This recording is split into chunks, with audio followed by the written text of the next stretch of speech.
ప్రభు పేరట వందనాలండి. అందరికీ వందనాలు. బాగున్నారా? బాగుండాలని దేవుని యొక్క ఆశయం ఉంది. సేవకులుగా మేము కూడా బాగుండాలని. బాగు ఎవరి చేతిలో ఉంది? దేవుని చేతిలో ఉంది. ఇంకెవరి చేతిలో ఉంది? ఇంకెవరి చేతిలో ఉంది? మూడోదిగా అవును, ఒకటి దేవుని చేతిలో ఉంది, 2 సేవకుల చేతిలో ఉంది, మూడోదిగా ఎవరి చేతిలో ఉంది? హల్లెలూయా. ఈరోజు బాగు మీ చేతుల్లోనే ఉందని చెప్తాను.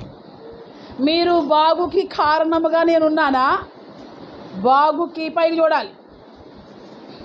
బాగుకి కారణముగా నేనున్నానా? బాగుకి వ్యతిరేకముగా నేనున్నానా అనేది. అశ్రద్ధ అనేది చాలా నష్టం. ఏంటి మహి? చాలా చోట్ల, భక్తి లేని చోట్ల చాలా భయం కలిగి ఉంటున్నారండి. ఏం కలిగి ఉంటున్నారో? భక్తి కలిగిన చోట్ల చాలా భక్తిహీనంగా ఉంటున్నారండి. ఇది మానని వేదన. ఎవరికి? మాకు. హలో, భక్తి లేని చోట, నడిపించే నాయకుడు లేని చోట చాలా భక్తి చేస్తున్నారు. వాళ్ళ విషయమై వాక్యం అంటుంది కదా, నా ద్రాక్ష తోటను కాపర్లు అనేకులు తొక్కేస్తున్నారు, వాళ్ళు నా వైపు చూసి చింతిస్తూ ఉన్నారు అని వాక్యం సెలవిస్తుంది. వాళ్ళు ఎవరంటే భక్తి చేస్తున్నారు కానీ కాపర్లు ఏం చేసేస్తున్నారు? తొక్కేస్తున్నారు. కానీ ఇక్కడేమో భక్తి చేయట్లేదు కానీ నడిపిస్తున్నారు. కానీ వస్తున్నా మీరేం చేస్తున్నారు? అక్కడేమో బాగా భక్తి చేస్తున్న కాడేమో కాపరలు తొక్కేసి పతనం చేసేస్తున్నారు వాళ్ళని. భక్తి నేర్పించే చోట్లేమో విశ్వాసులు తొక్కేసి ఏం చేస్తున్నారు? పతనం చేసేస్తున్నారు. అశ్రద్ధ చాలా నష్టం అండి. ఏ విషయంలో అశ్రద్ధ అంటే, దేవుని పని అది ఏదైనప్పటికీ వచ్చినది మొదలుకుని కూర్చుని ఆమేన్ అని వెళ్ళిపోయేంత వరకు కూడా అశ్రద్ధ మాత్రం చాలా నష్టం. శ్రద్ధ మాత్రమే ఆశీర్వాదం. హల్లెలూయా. దేవుడు తన పిల్లలకు చాలా భద్రతనిచ్చాడండి. దేవుడు తన పిల్లలకు చాలా కాపుదల ఇచ్చాడండి. కష్టాల్లోనూ కాపుదల పుష్కలంగా ఉంటుంది. యోబుకు మళ్ళీ సంతోషంలో కూడా కాపుదల చాలా పుష్కలంగా ఉంటుంది. స్తోత్రం. సంతోషంలో కాపుదల కోసం బైబిల్ ఎక్కువ చెప్పడం లేదు, కానీ కష్టాల్లో ఆయన కాపుదల కోసం చాలా అద్భుతంగా ఉంటుంది. నేను కష్టాల్లో ఉన్నాను, నన్ను దేవుడు విడిచిపెట్టాడేమో అని అనుకోమాకండి. ఒక దుష్టుడు నిన్ను శోధిస్తూ ఉన్నాడా అంటే, దుష్టుడు ఎందుకు శోధిస్తున్నాడు అంటే, నువ్వు భక్తి చేయకుండా కూలిపోవడానికి, పాడు చేయడానికి శోధిస్తున్నాడు తప్ప ఎందుకు చేస్తున్నాడు? భక్తి చేయకుండా ఆపడం కోసం చేస్తున్నాడు. భక్తి చేస్తున్నందుకు కాదు. నువ్వు భక్తి చేయకుండా ఆపాలని వాడు డిస్టర్బ్ చేస్తున్నాడు. దేవుని బిడ్డలమైన మనము కాపుదల, దేవుడిది మనకు చాలా ఉంది. దేవుని కాపుదల, భర్తకి, భార్యకి, బిడ్డలకు, ప్రతి ఒక్కరికి కాపుదల ఉంది. ఆ కాపుదల, దేవుని కాపుదల నీకున్నంతసేపు నువ్వేమైపోతూ రావాలి? రోజు రోజుకి మహాభివృద్ధి అవ్వాలి. మహాభివృద్ధి అవ్వకుండా కానీ నువ్వు అలా వట్టిగా ఉండిపోయావనుకో, దేవుడికి ఏమొస్తుంది? నేను ప్రారంభంలో చెప్పాను, భక్తి చేస్తున్న విశ్వాసులు ఎవరైనా ఉంటే అక్కడ కాపర్లు ఏం చేసేస్తున్నారు? నా ద్రాక్ష తోటను, నాకు ఇష్టమైన ద్రాక్ష తోటను తొక్కేసి పాడు చేసేస్తున్నారు.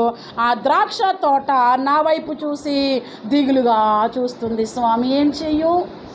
సరైన బోధ లేదే, సరైన వాక్యం లేదే, సరైన క్రమము లేదే, ఇట్లాంటి కాడ మమ్మల్ని పెట్టావు అని దేవుని తట్టు చూసి ఆ ద్రాక్ష తోట బాధపడుతూ ఉంది. సరైన వాక్యం ఉన్న కాడ మీరేం చేస్తున్నారు? నాలోకి రా స్వామి, ఈ రోజైనా ముట్టు స్వామి, ఈ రోజైనా తాకు స్వామి అని వేడుకోకుండా నువ్వు మత్తులో ఉంటే నీకు ఆరోగ్యం వచ్చేది ఎప్పుడు? చప్పట్లు కొడుతున్నావు, 2 పెదాలు పలికేస్తున్నాయి అని అనుకుంటే నీ కళ్ళు చెప్తున్నాయి కదా, నీ ఫేస్ అంతా చెప్తుంది కదా, మాడి మస్ అయిపోయి నువ్వు నిద్రలోకి పోయావు అని. మరి ఎప్పుడు వస్తుంది స్వస్థత? ఎప్పుడు వస్తుంది ఆరోగ్యము? అశ్రద్ధగా ఆరాధించేవాడు శాపగ్రస్తుడని ఎన్ని మార్లు చదవలేదు? నీ బైబిల్లో లేదా? ఉందా మీ బైబిల్లో? మరి అశ్రద్ధగా ఆరాధిస్తే శాపం వచ్చేస్తుంది. అశ్రద్ధగా ఆరాధిస్తే నష్టం వచ్చేస్తుంది, అశ్రద్ధగా ఆరాధిస్తే కీడు వచ్చేస్తుందని అని ఎన్ని మార్లు వినలేదు. అందుకని ఆరాధనలోను, పాటల్లోనూ, వాక్య పరిచర్యలోనూ మనం ఏం కలిగి ఉండాలి? ఏం కలిగి ఉండాలి? శ్రద్ధ కలిగి ఉండాలి. దేవుడు ఒక తోట వేసాడండి. నిజమైన ద్రాక్షవల్లి ఎవరు చెప్పండి? నిజమైన ద్రాక్షవల్లి ఎవరు? ప్రభు అయిన యేసుక్రీస్తు ప్రభువారు. తీగలు ఎవరు? ఇదిగో ఇక్కడి నుంచి ఇవన్నీ తీగలే. హల్లెలూయా. నిజంగా శ్రేష్టమైన తీగవేనా? నిజమైన ద్రాక్షవల్లి ఆయన అయితే తీగల కోసం మాట్లాడుతున్నాడు. ఆయన తీగలను ఆయన ఏం చేస్తున్నాడంటే కొన్ని తీగలు తీసుకొచ్చి పెద్ద గొయ్యి పెట్టి పెద్ద గుంట తవ్వి లోపల గంట ఆ ఒక మొక్కను నాటి రాడు లేకుండా, చెత్త లేకుండా ఒక శ్రేష్టమైన ద్రాక్ష వల్లిని తీసుకొచ్చి నాటాడంట. పొలంలో నాటి అది పాడైపోకుండా దాని చుట్టూ త్రవ్వాడట, నీళ్లు పోసాడంట, ఎరువు వేసాడంట. ఎవరు? ప్రభు అయిన యేసుక్రీస్తు ప్రభువారు. ఇప్పుడు ఎవరు పెంచుతున్నారు దాన్ని? ఆ ద్రాక్ష తీగను ఎవరు పెంచుతున్నారు? ఎవరు కాపాడుతున్నారు? సేవకుడి కోసం చెప్పాను ఇప్పుడు నేను నిలబడి. మరి సేవకుడు ఎట్లా వచ్చిండు? నిజమైన ద్రాక్షవల్లి ప్రభు అయిన యేసు అని చెప్పాను. తీగలు అప్పుడు తీగను నాటాడు ఆయన. ఒక తీగ తీసుకొచ్చి నాటాడు, ఒక తోటలో నాటాడు. ఇప్పుడు దాన్ని ఎవరు కాపాడుతున్నారు? దానికి ఎంత కాపుదల కావాలో పరమ తండ్రి అంత కాపుదల చేస్తున్నాడు. శుభ్రంగా నాటి దానికి నీళ్లు పోసి ఎరువు వేసి ఇట్లా పైకి ఒక తోటలో పెద్ద పెద్ద రాట్లు పాతి ఆ తోటలో నుంచి వస్తే ఏ పక్షి వచ్చి తినేస్తుందో తెలియదనని పైనుంచి చూడడానికి. హల్లెలూయా. తోటలో ఉండి చూస్తే కనబడరు. అందుకే కదా ఇప్పుడు వీడియోస్ ఎలా తీస్తున్నాయి? వీడియోస్కి ఎలా వెళ్తుంది? ఎలా వస్తుంది ఇప్పుడు? అది పైనుంచి వస్తుందా, కింద నుంచి వస్తుందా? ఇలా చూస్తే అందరూ సరిపోవట్లేదు. ఎవరు ఏ పని చేసినా అందరూ క్లారిటీగా ఉండాలని ఒకటి పై తిరుగుతుంది. హల్లెలూయా. ప్రతి ఒక్కటి కనిపిస్తుంది స్పష్టంగానని. అలానే ఆ చెట్టుని నాటిన యేసయ్య మంచి ప్రొటెక్షన్ ఇచ్చి మంచి కావలి వారిని, పైనుంచి చూసే కావలి వారిని నిర్ణయించి ద్రాక్ష తోట పళ్ళు కాసేటప్పుడు రసం తీయడానికి ఒక తట్టు కూడా సిద్ధం చేసి ఎదురు చూస్తూ ఉన్నాడంట. నాటిన చెట్టు కోసం ఎన్ని పనులు చేశాడు ఆయన? ఒక చెట్టు నాటి దానికోసం ఎన్ని పనులు చేశాడు? దాని చుట్టూ ఒక మంచి ప్రొటెక్షన్ చేశాడు, మంచి భద్రతనిచ్చాడు. ఈ తోటలోకి ఏమీ రాకుండా, దీన్ని ఏది పాడు చేయకుండా, చిలకొస్తుందో ఎలకొస్తుందో పురుగు వస్తుందో చూడాలని కాపు కాసేవారిని కూడా పైన పెట్టి ద్రాక్ష కాయలు కాసేటప్పటికి, ద్రాక్ష పళ్ళు వచ్చేటప్పటికి అమ్మో మంచి రసం రావాలని మంచి తొట్టు కూడా సిద్ధం చేసి కాపు కోసం ఎదురు చూస్తున్నాడంట ఆయన. రానే టైం వచ్చిందంట. కాయలన్నీ కారు ద్రాక్ష కాయలంట. హల్లెలూయా. ఏ కాయలు? ఆయన ఎందుకు వేసుకున్నాడు? ఆయన ఏం పాతాడు? ఆయన శ్రేష్టమైన ద్రాక్ష తీగను నాటాడు. అర్థమవుతుందా? శ్రేష్టమైన తీగను, కల్మషం లేని తీగను, మచ్చలేని తీగను, డాగు లేని తీగను తోటలో నాటితే దానికోసం సకల ప్రయత్నాలన్నీ చేసి ఆ మొక్క కొరకు, ఆ చెట్ల కొరకు ఎదురు చూస్తూ ఉంటే కారు కారు కారు మంచివి కాదట. ఒక టైం వచ్చింది, కాపు కాసింది. ఇలాంటి కాయలు కాసినవి ఏంటి? ఓ ఇశ్రాయేలులారా, యూదావారులారా, మీరు ఒకసారి ఆలోచించండి. నేను చెయ్యవలసిందంతా ఈ తోటకు చేశాను కదా. దేనికి చేశాను కదా? నేను చెయ్యాల్సిందంతా ఆ ద్రాక్ష తోటకు చేశాను కదా. మరి కాయవలసి వచ్చినప్పటికీ, చూపించవలసి వచ్చినప్పటికీ, అవి మంచి శ్రేష్టమైన కాయలు నాకు ఇస్తాయని నేను ఎదురు చూస్తున్నప్పటికీ ఏ కాయలు ఇస్తున్నాయి?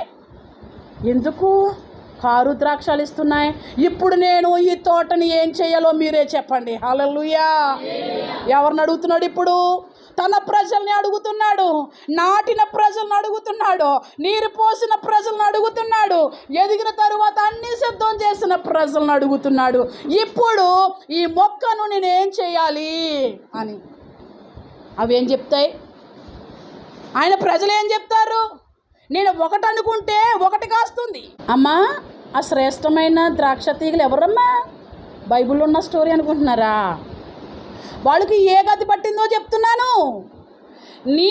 నీవు కూడా వాటికి మళ్ళీ ఉంటే మన పరిస్థితి ఎలా ఉంటుందో కూడా మీరు అర్థం చేసేసుకోవాలి. మనం శ్రేష్టమైన తీగలము కాదా? మనం ఎవరమండి? నువ్వు కారు ద్రాక్షలు కాస్తున్నావు. హల్లెలూయా. వాక్యం ముగింపుకి తెలియాలి, కంక్లూజన్కి వచ్చినప్పుడు తెలియాలి. పైనుంచి లెక్కలు వేసుకుంటూ ఆ పక్క ఈ పక్క చెవులు వేసుకుంటూ వచ్చి లాస్ట్కి చూపిస్తాడు. ఏంటి, ఇంతేనా? ఈ లెక్కకి ఇంతేనా? ఇంతేనా? ఒక మాటలే హెత్తే సరిపోదు అమ్మ, ఒక మాటలే హెత్తే కాదు, తీసేసుకుంటూ రావాలి. బత్తిలో తీసేసుకోవాల్సి వస్తే తీసేసుకుంటూ రావాలి. ఆ లాస్ట్కి వచ్చేది ఏంటి? ముసును పండు అంత చేదా? నో. నేను కాస్త పర్వాలేదు అనుకుని నువ్వు అనుకోవాలి, నేను కాస్త పర్వాలేదని నువ్వు అనుకోవాలి. ఈ మాటలన్నీ వెళ్ళిపోతే ఇంక మళ్ళీ చెప్పుకోలేమే. ఇవి రావు, ఇవి దేవుడు చూపించే మాటలండి. వాక్యము మనం చెప్పడానికి మనకు రాదండి. ఆయన బయలుపరుస్తాడు, మనం సిద్ధమవ్వాలి. అందుకనే మన వాక్యానికి ఒక టాపిక్ ఉంటుంది, అందుకనే మన వాక్యానికి ఒక అర్థం ఉంటుంది. ఒకే టాపిక్ మీద మాట్లాడుతున్నాం. లేకుంటే నేను మాట్లాడాను అనుకోండి, ఆదాం స్టోరీకి, అబ్రహాం స్టోరీకి, మోషే స్టోరీకి ఎక్కడెక్కడికో బైబిల్ అంతా వెళ్ళిపోతాం. అది ఒక టాపిక్ మీద మాట్లాడుతున్నప్పుడు అది దేవుని యొక్క నడిపింపు. మీరు ఎలా ఉన్నారు? శ్రేష్టమైన ద్రాక్ష తీగేనా? నేను ఈరోజు శ్రేష్టమైన ద్రాక్ష తీగలు ఏమయ్యాయో చెప్తున్నాను. మీరు శ్రేష్టమైన చెట్టుగా మీరు లేకపోతే మీకు కాపుదల ఉండదు బిడ్డ. ఈరోజు కాపుదల ఎందుకు లేదు? మొక్కలు ఎందుకు బలహీనమవుతున్నాయి? మొక్కలు ఎందుకు గిడసు మారిపోతున్నాయి? మొక్కలు ఎందుకు సత్తువు లేదు? ఎందుకు ఒకప్పుడు సత్తువు ఉన్న ఈ మొక్కలకు సారం ఎందుకు లేదు అని చెప్తున్నా ఈరోజు నేను. యెషయా గ్రంథము 5వ అధ్యాయము. అందరూ ఇక్కడే ఉండి శ్రద్ధగా ఉండి మీ ఇంట్రెస్ట్ని బట్టి చాలా ముందుకు దూసుకు వెళ్తే 1 గంట సేపులో నేను ముగించి పాస్టర్ గారికి ఇస్తాను. మీరు డిస్టర్బ్ చేస్తూ కూర్చుంటే కష్టం. మొదటి నుంచి చదువు. నా ప్రియుని గూర్చి పాడెదను వినుడి, అతని ద్రాక్ష తోటని బట్టి నాకు ఇష్టడైన వాని గూర్చి పాడెదను వినుడి. సత్తువ భూమి గల, స్తోత్రం. ద్రాక్ష తీగను ఎక్కడ నాటాడు? ఇశ్రాయేలు ప్రజలను ఎక్కడ నాటాడు? దేవుని ప్రజలు ఎక్కడున్నారు? శ్రేష్టమైన భూమిలో, సత్తువు కలిగిన భూమిలో, సారమిచ్చే భూమిలో, మంచిగా ఫలాలిచ్చే భూమిలో నాటాడంట. నువ్వెక్కడ నాటబడ్డావు? ఫలాలిచ్చే భూమిలోనేనా? నీ ఫలాలన్నీ నువ్వు ఫలించేసిన తరువాత నువ్వు దేవునిలో ఫలించాలి. మరి నువ్వు ఫలించడం ఓకే, మరి దేవునిలో ఫలిస్తున్నావా? ఒకప్పుడు ఫలం లేదు, ఒకప్పుడు ఆశీర్వాదం లేదు. రాను రాను రాను రాను ఈ ద్రాక్ష తోటలో ఏమైపోయాం? 3 పువ్వులు గాను 6 కాయలు గాను వర్ధెలుతూ వచ్చాము. ఓకే, నేను ఒకదాన్నే ఫలించి ఆగిపోనా? నేను ఫలించడం ద్వారా నా దేవుణ్ణి మరింతగా మహిమపరచనా? చెప్పండి. దేవుడు భలే ఫలించాడు, నన్ను భలే ఆశీర్వదించాడు, నన్ను కుటుంబంలో అందరికంటే సూపర్గా ఆశీర్వదించాడు నన్ను. నువ్వు ఎంజాయ్ చేయని ఆగిపోనా? నన్ను ఫలించిన దేవుణ్ణి మహిమపరచనా? ఏం చేయాలి అంటే, నా పోస్ట్ పూర్తయింది, ఇప్పుడు నేను ఇంకే పోస్ట్లోకి రావాలి. ఇప్పుడు నా దేవునికి నా ద్వారా ఏ ఫలాలు ఇవ్వాలి? ఆయనకి కారు ద్రాక్ష ఇవ్వనా? కారు ద్రాక్ష వస్తానన్నా నన్ను ఫలించింది ఆయన? కారు ద్రాక్షలు ఫలిస్తానన్నా నన్ను పెంచింది ఆయన? కారు ద్రాక్షల కోసమా గోతులో నుంచి పైకి లేపింది ఆయన? కారు ద్రాక్ష ఫలిస్తానన్నా ఏమీ లేనప్పుడు నాకు కావలసినవన్నీ సిద్ధం చేస్తా ఆయన? కాదు కదా. అర్థమవుతుందా? తర్వాత చదవండి. సత్తువు గల భూమి గల కొండ మీద నా ప్రియునికి ఒక ద్రాక్ష తోట ఉండెను, ఆయన దానిని బాగుగా త్రవ్వాడంట. హల్లెలూయా. ఈ రోజు ఏం చేస్తున్నాడు అనుకుంటున్నారు? ఆ తోటనే కాదు, బాగుగా తవ్వడం. బాగుగా తవ్వి వాటికి కావలసినంత ఎరువు వేయాలి. ఇక్కడ సత్తువు కలిగిన భూమి మీద ఒక ద్రాక్ష తోట నాటాడంట. నాటి దానికోసం ఎంత ప్రయత్నం చేశాడో చూడండి. ఆయన దానిని బాగుగా త్రవ్వి అందులో ఉన్న రాళ్ళన్నీ తీసేశాడు. రాళ్ళుంటే ఫలించదని, చెత్త ఉంటే ఫలించదని, ఏరు ముక్కలు ఏమైనా ఉంటే ఫలించదని, ఫలించి శ్రేష్టమైన కాయలు కాయదని ఒకరు చదువుతున్నారు కాబట్టి మిగతా వాళ్ళందరూ చదువు వచ్చిన బైబిల్ చూసుకుని కుర్చీలో ఉన్న వాళ్ళు నన్ను చూడండి. అప్పుడు మీరు కునిపాట్లు వేస్తున్నారో ఏం చేస్తున్నారో నాకు తెలుస్తుంది. శంకర్ గారు మీరు బైబిల్ చూసుకొచ్చి మీకు ఆఫర్ ఇచ్చాను, మిగతా వాళ్ళు నన్నే చూడాలి. ఆయన దానిని బాగుగా తవ్వి రాళ్లను ఏరి అందులో శ్రేష్టమైన ద్రాక్ష తీగెలను, ఒకటి కాదు రెండు కాదు అనేకమైన తీగెలు నాటించాడట. దాని మధ్యను ఏంటమ్మా రుజువు. ఇప్పుడు చెప్పాను కదా పైనుంచి చూసేటవాళ్ళని. పందిరిలాగా ఉంటే పైకి వెళ్ళి చూస్తారు కదా. కొన్ని మొక్కలకి కొన్ని లంకల్లో కావలి వారు పైనుండి చూస్తారు కదా, ఏమొస్తుంది ఏం ఎంటర్ అవుతుంది. అందుకని పైనుంచి చూడడానికి ఏమేశాడంట, దాని మధ్యన గురుజు ఒకటి వేయించి ద్రాక్ష తొట్టిని ఏం చేశాడంట. ఎందుకని ద్రాక్ష తొట్టి ఏమేద్దామని? తొట్టులో చెప్పండి అమ్మా, ఏమేద్దామని? ద్రాక్ష తొట్టిలో ఏమేద్దామని? ఈ బాటిల్లో ఏముంది? బాటిల్ ఎందుకు కొనుక్కున్నాను? నీళ్ళు వేసుకోవడానికైనా. మరి యేసయ్య ద్రాక్ష తొట్టి ఎందుకు సిద్ధం చేశాడు? ద్రాక్ష పుల్లి వేద్దామనని. అంటే నాటిన మొక్కల మీద ఎంత ప్రేమ పెంచుకున్నాడు. ఏం ప్రేమ పెంచుకున్నాడు? అబ్బా నేను పాతిందేంటి? శ్రేష్టమైంది. పిచ్చి మొక్క కాదు, కలుపు మొక్క కాదు, ఏదో ఎరువు తెచ్చేసి వేసేయలేదు నేను. శ్రేష్టమైన మొక్క. హల్లెలూయా. అందుకని దానికోసము ఆ శ్రేష్టమైన మొక్క త్వరగా పెరిగి అది పాడైపోకూడదని ఒక గురుజును ఒకటి నాటించి దాన్ని కాపాడుకోవడం కోసం ఒక తొట్టు ఒకటి చూసి దానికి వచ్చిన కాయలన్నీ అందులో పోయడానికి ఇంత ప్రయాసపడి ఎదురు చూస్తూ ఉంటే ఇదేమైందో చూడండి. ద్రాక్ష పళ్ళు ఫలింపవలెనని ఎదురు చూచుచుండెను, కానీ అది టైం వచ్చినప్పటికి ఏం కాసిందంట. అందుక ప్రియుడు వేసిన తోట టైం వచ్చినప్పటికీ, అది కాయవలసి వచ్చినప్పటికీ, అది ఫలించవలసి వచ్చినప్పటికీ, అది తను తాను చూపించుకోవలసి వచ్చినప్పటికీ, హల్లెలూయా, ఆ మొక్క చూపించుకోవాల్సి వచ్చినప్పటికీ, ఆ మొక్క దాని ఎదుగుదల కనపరచడానికి వచ్చినప్పటికీ, ఆ మొక్క ఎంత బాగా ఎదిగిందో తను తాను కనపరుచుకోవడానికి వచ్చినప్పటికీ ఏం చేయాలి? అది నేను ఇంతగా బాగున్నాను. హల్లెలూయా. ఒక మొక్క ఏమనుకోవాలి? నేను చాలా బాగున్నాను, నేను కనపరుచుకోవాలి నా ప్రియునికి. హల్లెలూయా. నా ప్రియుడు చాలా లోతుకి తవ్వాడు, రాళ్ళన్నీ ఏరిపారేసిన దాంట్లో శ్రేష్టమైన మొక్కగా నన్ను పెట్టాడు. ఎప్పటికప్పుడు రాళ్ళు చెత్త చెదారం తీసేస్తూ ఉంటున్నాడు, శుభ్రం చేసుకుంటున్నాడు.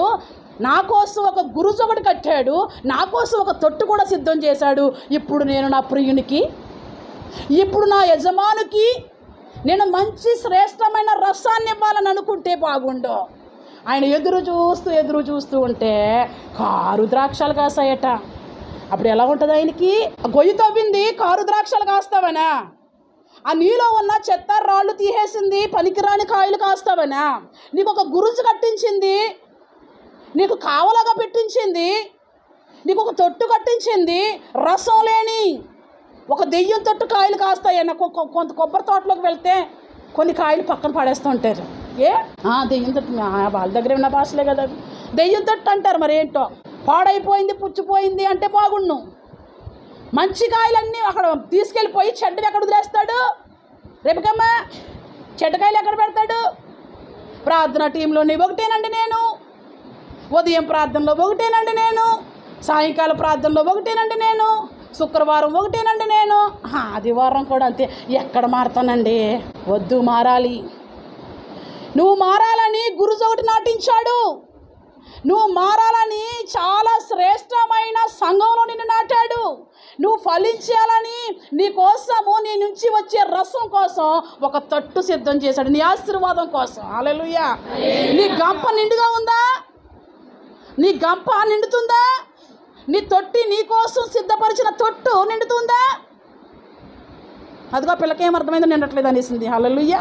నీ తొట్టు నిండుతుందా? నువ్వు ఫలించినవన్నీ ఎందులోకి రావాలి? నేను బాగున్నాను దేవా, నువ్వు కొంచెంసేపు సైడ్ అయిపో, మరి కొంచెంసేపు నేను హాయిగా మరి ఎన్నాళ్ళు నేను లేదో ఉన్నాను, నేను బాగాలేదు కాబట్టి నీ దగ్గర ఇలాగ ఉన్నాను, నన్ను బాగు చేసిన తర్వాత నేను ఇక్కడే ఉండి నీ కోసం 4 మాటలు చెప్పుకుంటే బాగోదు, అలా వెళ్ళొస్తాను అంటే ఈ తొట్టు నిండుతుందా? మరి అప్పుడు ఏం చేయాలి? నేను ఇంతగా ఫలించాను, నేను ఇంతగా ఆశీర్వదించాను, నేను ఇంతగా బాగున్నాను, ఇప్పుడు నా కోసం ఉన్న తొట్టు నిండిపోవాలి. నా గిన్నె నిండి నీ గిన్నె నిండా పొర్లి పారిపోవాలి ఇప్పుడు. హల్లెలూయా. నీ గిన్నె నిండి పొర్లి పారిపోతే, నీ తొట్టు నిండితే అప్పుడు దేవునికి చెప్పండి, అప్పుడు దేవునికి అమ్మా సంతోషం. ఎందుకు సంతోషం? సత్తువు కలిగిన భూమి మీద నాటని మొక్కని. హల్లెలూయా. శ్రేష్టమైన మొక్కగా నాటాను, బాగా లోతుకి తవ్వాను, రాళ్ళన్నీ తీసేసాను, దీనికోసం ప్రత్యేకంగా ఒక గురుజు నాటాను, దీనికోసం ఒక తొట్టు ఉంచాను. హల్లెలూయా. అప్పుడు నువ్వు ఫలించే కొలది నీ తొట్టు, నువ్వు ఫలించే కొలది నీ గిన్నె, నువ్వు ఫలించే కొలది నీ వద్దు బాధ్యత, క్రియలు, లక్షణాలు. ఆహా, ఎంత పుష్కలంగా ఉండాలి. మీ గిన్నెలు ఎలాగున్నాయో చూసుకోండి. యేసు ప్రభు వారు నీ కోసం సిద్ధం చేసిన నీ తొట్టు నిండిందా? తొట్టుగానే ఉందా? తొట్టు కాస్త దిగిన తొట్టులాగుందా? హల్లెలూయా. ప్రభువా, నా తొట్టు నిండాలి. హల్లెలూయా. ఈ ద్రాక్ష తోటలో ఉన్నటువంటి తొట్టుకి ఎంత కాపుదల వేసినా, ఎంత ఎరువు వేసినా, ఎంత తవ్వించినా, గురుజు పెట్టినా, తొట్లు కట్టించినా ఎక్కడ ఏమీ లేదు. చూడవలసి వచ్చిన టైంకి, రసం వచ్చే టైంకి, శ్రేష్టమైన కాయలు వచ్చే టయానికి కారు ద్రాక్షలు వచ్చాయంట. అదా ప్రియుని యొక్క ఆశ. శ్రేష్టమైన సత్తువు గల సంఘంలో నాటింది అందుక, నీకోసం ఒక గురుజు పెట్టింది అందుక, నీకోసము ఆశతో ఒక తట్టు సిద్ధం చేసింది అందుక. పనికి రాని కాయలు కాస్తామనా? నీ గిన్నె, నీ తట్టు ఎలా ఉందో చూసుకో. హల్లెలూయా. అప్పుడు ఈయనకి చాలా బాధ వచ్చింది. తర్వాత చదువు. ద్రాక్ష పళ్ళు ఫలింపవలెనని ఎదురు చూచుచుండెను, అది కారు ద్రాక్షలు కాచెను. కావున యెరూషలేము నివాసులారా, యూదా వారులారా, నా ద్రాక్ష తోట విషయము మీరు న్యాయం తీర్చాలి. ఇప్పుడు నా ద్రాక్ష తోటకు చేయవలసిందంతా నేను చేశాను. ఇప్పుడు హల్లెలూయా. మంచి ఎరువు వేసాను, శ్రేష్టమైన భూమిలో పెట్టాను, శ్రేష్టమైన ఆహారమే పెట్టాను. ఎందుకు సత్తు ఉండట్లేదు? మంచి ఆహారం తిన్నా ఎందుకు బలం ఉండట్లేదు? ఇప్పుడు యెరూషలేము వారులారా, యూదా వారులారా, మీరే తీర్చాలి. ఇప్పుడు ఏం చేస్తే ఈ తోటకు కరెక్టో చెప్పండి. ఇప్పుడు ఎదురు చూసి ప్రయాసపడి ఒక టైం వస్తే దాన్ని తొట్టి నిండితే ఆ తొట్టులోంచి తీసుకెళ్ళి వేరే దాంట్లో వేసి ఆ మంచి శ్రేష్టమైన రసం తీసుకొద్దామని నేను అనుకుంటే ఏ రసం వచ్చింది? ఏ కాయలు వచ్చినాయి? ఇప్పుడు నేను ఏం చేయాలి? ఇప్పుడు ఈ తోటని చెప్పండి అని అంటున్నాడు ఆయన. నా ద్రాక్ష తోట విషయంలో నాకు న్యాయము తీర్చవలెనని. అయ్యో, ఎవరిని వేడుకుంటున్నాడంట? ఇప్పుడు మీరే చెప్పాలి. నువ్వెందుకు ఫలించలేదో చెప్పాలి, నువ్వు ఎందుకు ఎదగట్లేదో చెప్పాలి, నీకు ఏ రాళ్ళడ్డొచ్చాయో చెప్పాలి, నీ తొట్టు ఎందుకు ఖాళీగా ఉందో చెప్పాలి. స్తోత్రం. ఇప్పుడు మీరే న్యాయం తీర్చాలి. ఎంత లోతుకి తవ్వాను? ఎవడన్నా ఇలా పీకితే పోకూడదని. స్తోత్రం. ఎవడన్నా ఇలా గెంటితే పోకూడదని. ఎంత గుంట తవ్వి, ఎంత గొయ్యి తవ్వి, ఎవరి కన్ను నీ మీద పడినా, నీవు ఎవరి కన్ను మీద పడినా నువ్వు ఎక్కడ వంగిపోకూడదని, ఎక్కడ బెండ్ అయిపోకూడదని చాలా ప్రయాసపడి నిన్ను నాటితే ఖాళీ తొట్టు చూపిస్తావా నాకు? ఓ యెరూషలేములారా, యూదావారులారా, ఒకసారి మీరే న్యాయం తీర్చాలి. ఇప్పుడు నేను మీకేం చేయాలో చెప్పాలి ఇప్పుడు మీరు అంటున్నాడు ఆయన. అంటూ ఏమంటున్నాడో చూడండి. నేను నా ద్రాక్ష తోటకు చేసిన దానికంటే మరి ఎక్కువ చేశాడట. హల్లెలూయా. పెట్టవలసిన ఆహారం కంటే మరి ఎక్కువ, ఇవ్వవలసినటువంటి డోసు కంటే మరి ఎక్కువ డోసు, బుద్ధి చెప్పవలసిన దానికంటే మరి ఎక్కువ బుద్ధి చెప్పడం, హెచ్చరించే దానికంటే మరి ఎక్కువ హెచ్చరించడం, అందరినీ కొన్ని మార్లు విడిచిపెట్టిన నీ విషయంలో మరి ఎక్కువగా కొన్ని మార్లు కేర్ తీసుకోవడం. ఎందుకని? కేర్. నువ్వు గొప్పనా? గొప్ప కోసం బైబిల్ ఎక్కడ చెప్పట్లేదు. కేర్ ఎందుకు తీసుకుంటున్నాడు? శ్రేష్టమైన ఫలాలు రావాలి నీ నుంచి. హల్లెలూయా అని ఇక్కడ చూడండి ఏమంటుందో బైబిలు. నేను నా ద్రాక్ష తోటకు చేసిన దానికంటే మరి ఏమి దానికి చేయగలను? ఇంకేం చేయను, అంతా చేశాను కదా. సత్తు గల భూమి మీదే కదా నాటాను, దానికోసం చేయవలసిందంతా చేశాను కదా, ఇంకా నేనేమి చేయను అని అంటున్నాడు. అది ద్రాక్ష పళ్ళు కాయునని నేను కనిపెట్టాను. హల్లెలూయా. మంచి కాయలు కాస్తుందని ఎదురు చూశాను, మంచి ఫలాలు కాస్తుందని నేను ఎదురు చూశాను. శ్రేష్టమైన కాయలు వస్తాయి, బలిసినవి వస్తాయి అని నేను ఎదురు చూస్తూ ఉన్నాను. కానీ ఎదురు చూసేటప్పటికి ఏమొచ్చినాయి? అది కాయవలసిన టైం వచ్చినప్పటికి అది కారు ద్రాక్షలు కాయుటకు కారణం ఏంటబ్బా? ఎందుకు పనికిరాని చెట్టుగా అయిపోయింది? ఎందుకు శ్రేష్టమైన ఆ ద్రాక్ష పండుగా ఉండవలసింది కారు ద్రాక్ష పళ్ళు అయిపోయినాయి? కారణం ఏంటబ్బా? ఇంత శ్రమపడ్డాను కదా, ఇంత ప్రయాసపడ్డాను కదా, దీవారాత్రులు ప్రార్థించాను కదా, ఎన్నో దేవుడు చూపించినవి దాయగా చెప్పాను కదా. నువ్వు తొట్రెళ్ళిపోతున్నావు, నువ్వు పతనమైపోతున్నావు, నువ్వు పాడైపోతున్నావు అని ఎన్నో చెప్పాను కదా. కారణం ఏంటి? ఎవరు చేశారు లోపం? ఎవరిది ఇప్పుడు? ఎక్కడిది ఇప్పుడు? నేను చేశానా? నా నడిపింపు సరిగ్గా లేదా? నేను చెప్పడం సరిగ్గా లేదా? కొన్ని మార్లు కొందరు చెప్తే విన కూడా వినరు. మూర్ఖత్వం. లోపాలు మిస్టేక్స్ చెప్తే కొందరు వినడు కూడా వినరు. దాన్ని ఏమంటారు? మూర్ఖత్వం. శిరసా ఉంచి కొంతమంది వింటారు. విధేయత. మరి ఇంతగా వింటున్నా విధేయత కలిగిన నీవు చేయవలసిందంతా నీ కోసం చేస్తే నువ్వు ఏమవుతున్నావు? ఇప్పుడు నేనేం చేయాలో చూడండి అని చెప్పి ఆయన అంటాడు కదా. సరువు ఆలోచించుడు. ఎవరు ఆలోచించాలి? యెరూషలేము వారును, యూదా వారును, ఇశ్రాయేలు ప్రజలు ఇప్పుడు ఆలోచించాలి. ఆలోచించుడి. నేను నా ద్రాక్ష తోటకు చేయబోవు కార్యమును మీకు తెలియజెప్తున్నాను. ఇప్పుడు మీరు ఏం చేయాలో మీరు చెప్పట్లేదు కదా, నేనే చెప్తున్నాను ఈ చెట్లను ఏం చెయ్యాలో. నేను అది మేసివేయనట్లు కంచి తీసేస్తా. ఇంకా ఒక కంచి వేసాడండి, ఒక గురుజు పాతాడండి, కొంత ఎరువేస్తున్నాడండి, కొంత బోధిస్తున్నాడండి, నీకోసం కొంత సిద్ధం చేసి ఎదరపెట్టాడండి. నువ్వు ఫలించేవన్నీ అందులోకి రావాలని. నెల వచ్చినప్పుడు జీతం వస్తుందా? వారం వచ్చినప్పుడు జీతం వస్తుందా? దేనికి? ఈరోజు ఎవరో ఏదో పని చేసినట్టున్నారు మందిరంలో. అప్పుడు నేనేమన్నాను? ఏం చేశారు నువ్వా? మరి అమ్మా ఎవరు చేశారు? ఒక మిస్టేక్ పని చేశారు. అప్పుడు నేనేమన్నాను? వారం అంతా మీరు పని చేసుకోండి, ఇల్లు నేను జీతం తెచ్చుకుంటాను. బాగుంటుందా అన్నాను నేను. మీరు వెళ్ళి పని చేసుకుని వచ్చేయండి, నేను వెళ్ళి జీతం తెచ్చుకుంటాను. బాగుంటుందా? ఎవరికి జీతం? నెలంతా కష్టపడ్డావుగా బిడ్డ, నీకు జీతం. ఇంకెవరికి జీతం? వారం కష్టపడుతున్నావుగా బిడ్డ, నీకు జీతం.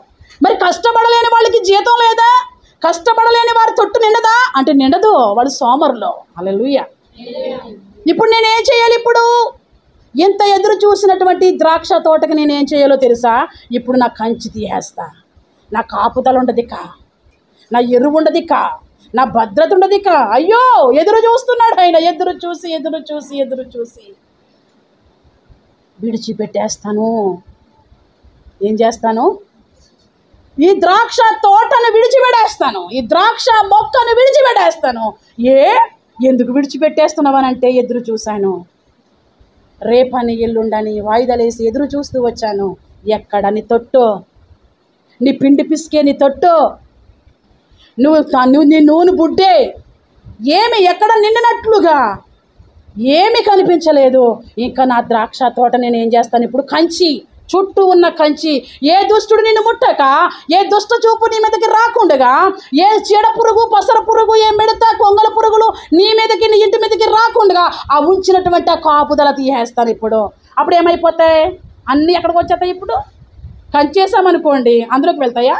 కంచి తీసేస్తే బిలబిలబిలమంటూ గేదెలు, గిలబిలమంటూ మేకలు, బిలబిలమంటూ ఆవులు, ఇంకా ఏవేవో ఇష్టం వచ్చినట్లు తోటను ఏం చేస్తాయి? ఇప్పుడు పాడు చేసేస్తాయి. ఇప్పుడు ఆయన ద్రాక్ష తోటనంట ఆయనే పాడు చేసేస్తాడట. కొందరు పాడైన వాళ్ళు మనకు కనిపిస్తున్నప్పుడు మనం ఏమనుకోవాలి తెలుసా? ఆయన్ని పాడు చేసేస్తున్నాడు. ఏమనుకోవాలి? అక్కడ వరకు రాకూడదు సంగమా.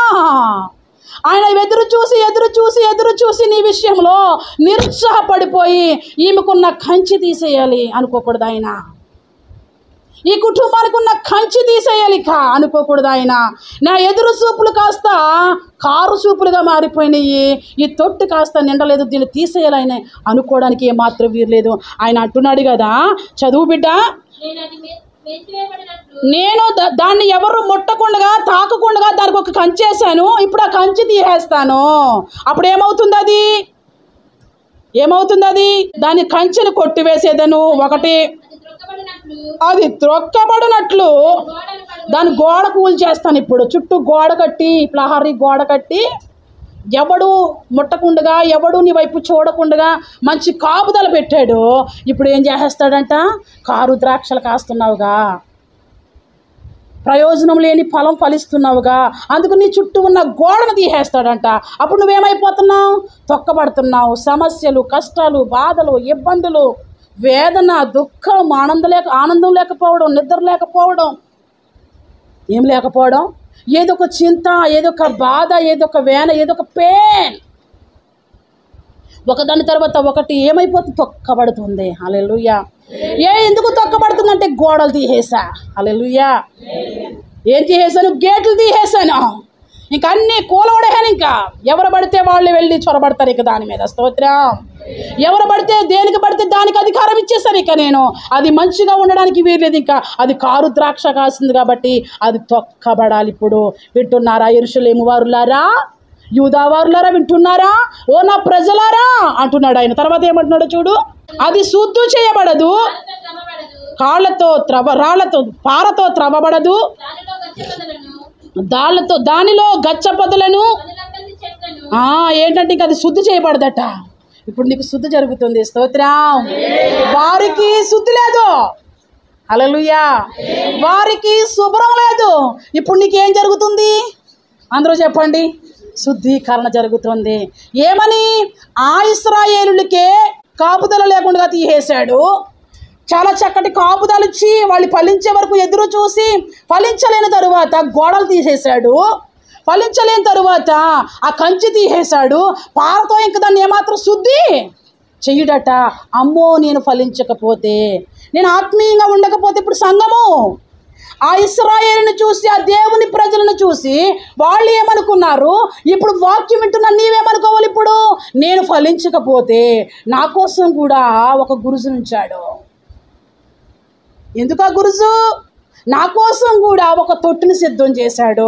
నా కోసం కూడా కంచి వేశాడు. నా కోసం కూడా ఏం చేశాడు? పారతో ఎప్పటికప్పుడు శుద్ధి చేస్తున్నాడు. ఇక వాళ్ళకి శుద్ధీకరణ లేదు, కానీ నీకు శుద్ధి జరుగుతుంది ఇప్పుడు. హల్లెలూయా. వారి గురించి చెప్పుకుంటే ఎవరికి శుద్ధి జరుగుతుంది? నీకు. వాళ్ళకి బుద్ధి చెప్పేది జరుగుతుంటే బుద్ధి ఎవరికి వస్తుంది? ఇప్పుడు ఎవరికి వస్తుంది? నాకు. Very good. మాకు కాదు, నాకు వస్తుంది బుద్ధి. హల్లెలూయా. మాకే అంటే ఓహో ఇంకా అందరితో కలుపుకుంటే ఎట్లా? బుద్ధి ఎవరికి వస్తుందంటే నాకు వస్తుంది. హల్లెలూయా. బుద్ధి అందరికీ రావాలా? నాకు రావాలా? నాకు రావాలి బుద్ధి. స్తోత్రం. ఇవన్నీ తీసేస్తున్నాడంటే అన్ని తీసేస్తాడు. వాళ్ళకి అన్ని తీసేసి తొక్కడానికి, సమస్యలకి, బాధలకి, కష్టాలకి, ఇబ్బందులకి, శోధనలకి పర్మిషన్ ఇచ్చేసాడట. ఏదో ఒక పక్షికి, ఏదో ఒక పురుగుకి, ఏదో ఒక వ్యాధికి చోటు ఇచ్చేసాడట. ఎందుకని? గోడలు తీసేశాడుగా. ఎందుకని? కంచి తీసేశాడుగా. ఎందుకు ఆ పరిస్థితి వచ్చిందంటే వాళ్ళు తొట్టి ఎలా ఉంది చెప్పు? వాళ్ళు తొట్టి ఎలా ఉంది? ఖాళీగా ఉంది. ఖాళీగా ఉండడానికి కారణం ఏంటి? కారు ద్రాక్షలు. అందరూ వేసుకుంటాడా? చెత్త వేసుకుంటాడా? హలో, మీ ఇంట్లో డస్ట్బిన్ ఉందా? తుక్కేసుకోవడానికి ఉందా? ఎందుకు? అది ఎక్కడ ఉంటుంది? అది లోపల బయట? బయట ఉంది కదా. కారు ద్రాక్షాలని ఆ తొట్లో వేయడు కదా. అందుకనని వాళ్ళని ఏం చేశాడంట? సమస్యలకి అప్పగించాడంట. నీకు సమస్యలు వస్తున్నాయా? నువ్వు ఎక్కడో సరవట్లా. ఇబ్బందులు వస్తున్నాయా? ఎక్కడో సరవట్లా, నిన్ను ఎవరు పట్టించుకోవట్లేదా? ఆయనను నువ్వు విసర్జించావు. హల్లెలూయా. ఆయన విసర్జించావు. శ్రేష్టమైన ఆ రసముగా నువ్వు రావాలి. శ్రేష్టమైన ద్రాక్ష తీగను నాటితే నువ్వు కారు తీగగా అయిపోయావు. ఏమవ్వాలి? మునుపుడు క్రియలు బాగుండాలి, ఇప్పుడు క్రియలు బాగుండాలా? కోసం ఎంత కాపుదల ఉందో కాపుదల తీసేస్తానంటున్నాడు. నీకు భయం రావట్లేదా? తొక్కబడడానికో నేను అప్పగించేస్తానంటున్నాడు. కంచి తీసేస్తానంటున్నాడు. పనికి రాని వ్యక్తిగా నేను చేసేస్తానంటున్నాడు. నీకు బాధ రావట్లేదా? వద్దు. ఆయన కనికరం నీ మీద ఉండాలి. స్తోత్రం. ఆయన కనికరము నీ మీద, ఆయన కనికరము నీ కుటుంబం మీద, ఆయన కనికరము మన సంఘం మీద ఉండాలి. స్తోత్రం. ఆ కనికరం ఉండాలంటే నువ్వేం చేయాలి? లోపలంతా చెత్త పెట్టేసుకుని, లోపలంతా కారు ద్రాక్షాలు పెట్టేసుకుని, పైకి పెదవులతో తేనె కక్కేస్తే కనికరం వస్తుందా? నోవే, రాదు. శ్రేష్టమైన మొక్కవు బిడ్డ నువ్వు. నీకు శ్రేష్టమైన ఆహారాన్ని అందిస్తున్నాడు నా యేసయ్య. ఈ శ్రేష్టమైన ఆహారం చాలా మందికి లేదు. దేవుని బిడ్డలారా, దేవుడు నిన్ను శ్రేష్టమైన దానిగా నాటాడు. నువ్వు సారమైన మొక్కవి, శ్రేష్టమైన మొక్కవి. మరొక చోట కనబడుతుంది కదా ఇర్మియా పుస్తకంలో, చూడండి 2:21. శ్రేష్టమైన ద్రాక్షవల్లి వంటి దానిగా నిన్ను నాటి తిని, కేవలము నేను నిన్ను. స్తోత్రం. ఎవరు నాటారు నిన్ను? నీ అంతటి నువ్వు కాదు. హలో, ఇక్కడ కూర్చున్నది నీ అంతటి నువ్వు కాదు. ఆయన నిన్ను నాటాడు. ఎవరు నాటారు? నేను అంతకంటే కాదు. ఆయన నిన్ను నడిపించాడు. ఆయన నడిపింపుతోనే ఈ స్థలంలోకి వచ్చావు. నువ్వు ఎలా ఉన్నావో తెలుసా? ఆయన నాటాడు కాబట్టే నువ్వు కారు ద్రాక్షలు కాస్తున్నా నువ్వు నిలవబడ్డావు. చాయిస్ ఇస్తున్నాడు ఆయన. హల్లెలూయా. 2 చేతులు పైకెత్తండి. ఆయన నిన్ను నాటాడు కనుక చాయిస్ ఉంది. ఇప్పుడు వాళ్ళకి లేదు. వాళ్ళు కంచి తీసేసాడట, తొక్కించేస్తున్నాడంట, వాళ్ళు శుద్ధి కూడా చేయడట. నీకేం చేస్తున్నాడు? శుద్ధితో పాటు ఉతక స్నానం చేస్తున్నాడు. హల్లెలూయా. వాళ్ళు ఆ ప్రజలకు లేని ఆ బాధ్యత అంగజనులమైన మనకి ఇంకా ఉంది. నీకు ఇంకా కంచి తీయలేదేమో, నిన్ను ఇంకా ఏ దుష్టుడికి అప్పగించలేదేమో, ఏ సీడపురికి ఏ పసరపురికి నిన్ను ఇంకా అప్పగించలేదేమో. మేల్కొందాం. హల్లెలూయా.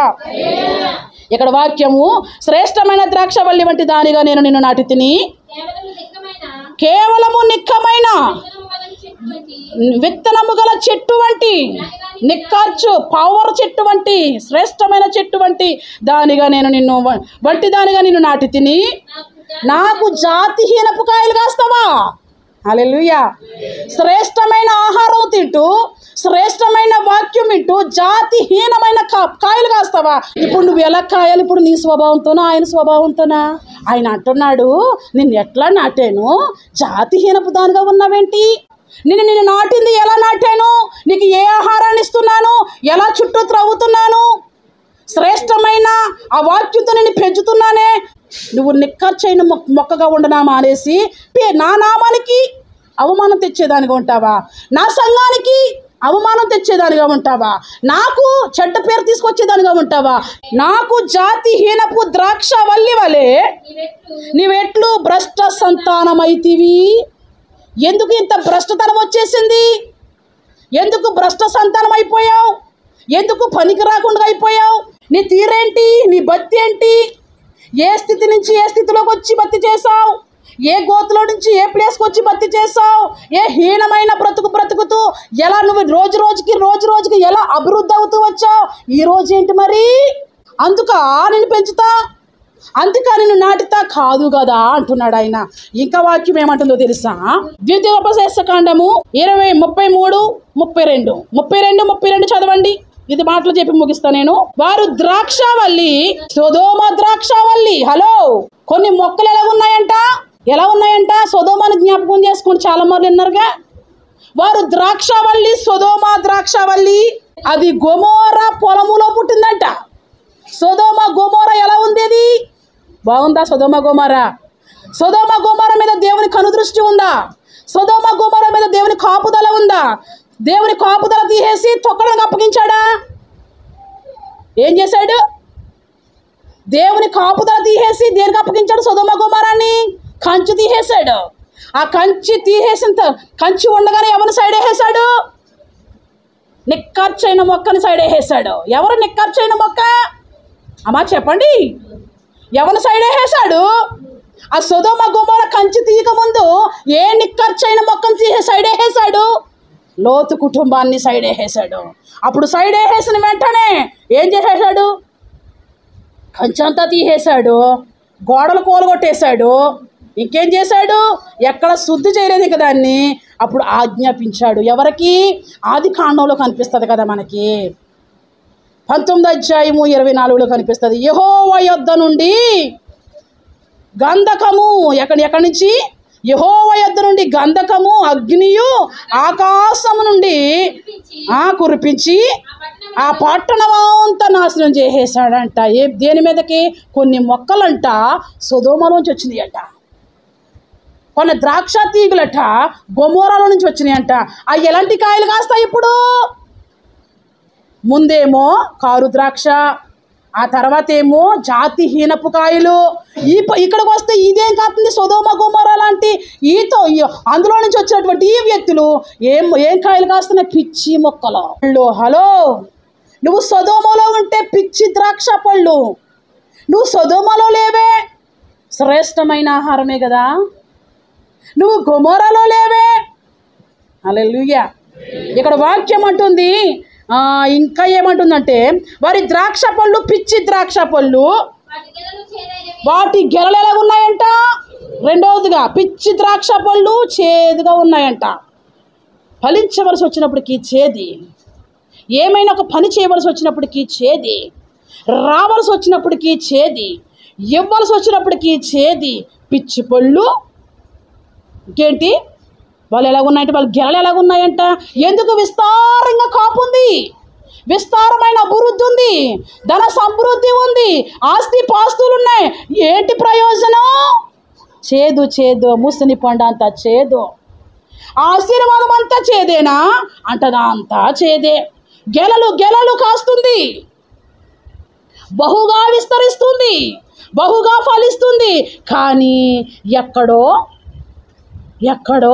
చేదు వచ్చేసింది. వాటి గెలలన్నీ కూడా చేదంట. ఆ గెలలు చేదుగా ఉండడానికి కారణం ఏంటంటే, ఆ మొక్క శ్రేష్టమైన సత్తువు గల భూమి మీద నాటబడలేదు. ఎక్కడుందంటే గొమొర్రాలో ఉంది. ఆ మొక్క వేరైపోయింది. ఆ మొక్క ఎక్కడుందంటే సొదొమలో ఉంది. అందుకు పిచ్చి పళ్ళు, పిచ్చి ద్రాక్ష పళ్ళు, వాళ్ళు గెలలన్నీ చేదుగా ఉన్నాయి. అందుకు యేసయ్య చెట్టు నాటింది. చెట్టు ఎందుకు నాటాడు? పిచ్చి పళ్ళు కాతావనా? చెట్టు ఎందుకు నాటాడు? కారు ద్రాక్ష పళ్ళు పోస్తావనా? చెట్టు ఎందుకు నాశాడు? చేదుగా ఉంటావనా? తీపిగా ఉంటావనా? ఎలా ఉంటావని? పులిసిన దానిగా పుల్లగా ఉంటావనా? తీపిగా ఉంటావనా? చూడంగానే హృదయం పుల్లకించిపోవాలి. నిన్ను చూడంగానే ఆత్మలో ఆనందించేయాలి. స్తోత్రం. హల్లెలూయా. ఈరోజు మొక్కలు వ్యర్థమైపోవడానికి సొదొమలో ఉన్నాయి. మొక్కలు త్రొక్కబడడానికి కారణం ఏంటంటే గొమొర్రాలో ఉన్నాయి. అవి విడిచిపెట్టాలి. స్తోత్రం.